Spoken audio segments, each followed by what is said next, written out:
Varicose వ్యాధితో బాధపడుతున్నారంట. తక్కువ ఖర్చుతో ట్రీట్మెంట్ కావాలి అనుకుంటే ఎవిస్ హాస్పిటల్ని సంప్రదించండి.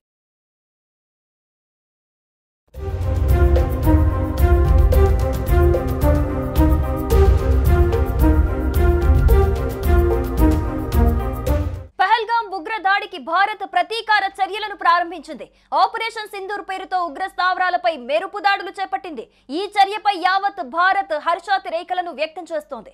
దాయాదిని ఏమార్చి అత్యంత పకడ్బందీగా దాడుల ప్రణాళికలను భారత్ అమలు చేస్తోంది. ఇక మరోవైపు ప్రధాని మోదీ వ్యూహాలు కీలకంగా నిలిచాయి. బాలాకోట్ దాడులకు ముందు కూడా ఇలాంటి వ్యూహాలతోనే ప్రధాని అమలు చేసిన సంగతి తెలిసిందే.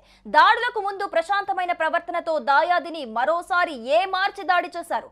భారత్ దాడులతో పాకిస్తాన్ షాక్కి గురవటం తప్పలేదు. ఇక ఇదిలా ఉంటే ఇండియన్ ఆర్మీ మరో కీలక ప్రకటన చేసింది. ఆపరేషన్ సింధూర్ పేరుతో పాకిస్తాన్ పనిపట్టిన భారత్ మరో ఆపరేషన్ కు సిద్ధమైంది. ఆపరేషన్ సింధూర్ 2 కూడా రెడీగా ఉన్నట్లు ఇండియన్ ఆర్మీ ప్రకటించింది.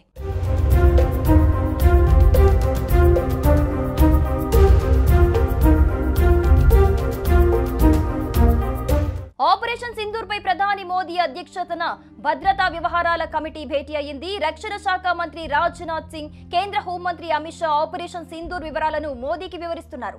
అంతకు ముందు ఢిల్లీలోని సౌత్ బ్లాక్ లో డిఫెన్స్ చీఫ్ అనిల్ చౌహాన్ తో రాజ్నాథ్ సింగ్ భేటీ అయ్యారు. ఆపరేషన్ సింధూర్ వివరాలను అడిగి తెలుసుకున్నారు. అనంతరం మోదీతో సమావేశమై ఆపరేషన్ సింధూర్ వివరాలను వివరించారు. పాక్ పీఓకేలోని 9 ఉగ్ర స్థావరాలపై దాడులు చేశామని ఇండియన్ ఆర్మీ వెల్లడించింది. అర్ధరాత్రి 1:05 నుండి 1:30 వరకు దాడులు జరిగాయని చెప్పింది. సామాన్య ప్రజలకు నష్టం జరగకుండా ఉగ్ర స్థావరాలను టార్గెట్ చేశామని వెల్లడించింది. ఖచ్చితమైన ఇంటెలిజెన్స్ సమాచారంతోనే దాడులు చేశామని చెప్పింది. ఏ క్షణమైనా పాక్ దాడి చేసే అవకాశం ఉందని తెలిపింది. ఆపరేషన్ సింధూర్ పేరుతో భారత సైన్యం ఇండియా పాక్ సరిహద్దులోని 9 ఉగ్ర స్థావరాలను లక్ష్యంగా చేసుకుని మిసైల్ దాడులు చేసింది. ఈ దాడుల్లో 100 మందికి పైగా టెర్రరిస్టులు మృతి చెందినట్లు సమాచారం. ఇండియా దాడిని అటు పాకిస్తాన్ కూడా ధృవీకరించింది. ఇండియాకు ఏ క్షణంలోనైనా బుద్ధి చెబుతాం, ప్రతీకార దాడి చేస్తామని హెచ్చరించింది.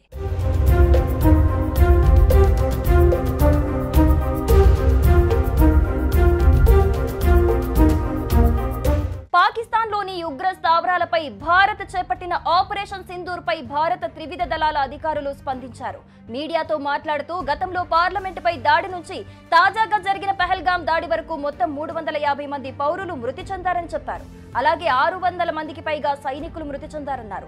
ఇకపై ఇలాంటివి జరగకుండా ఉండేందుకు ఆపరేషన్ సింధూర్ చేపట్టినట్టు తెలిపారు. పహల్గాంలో పౌరులను విచక్షణారహితంగా కాల్చి చంపారని, ఈ దాడిలో 25 మంది భారతీయ పౌరులు, ఒక నేపాలీ మృతి చెందారని చెప్పారు. పహల్గాం దాడి అత్యంత హేయమైనదని తెలిపారు. ముంబై దాడుల తర్వాత ఇదే పెద్ద దాడి అని, జమ్మూ కాశ్మీర్ అభివృద్ధిని అడ్డుకోవటమే ఉగ్రవాదుల పన్నాగమని చెప్పారు.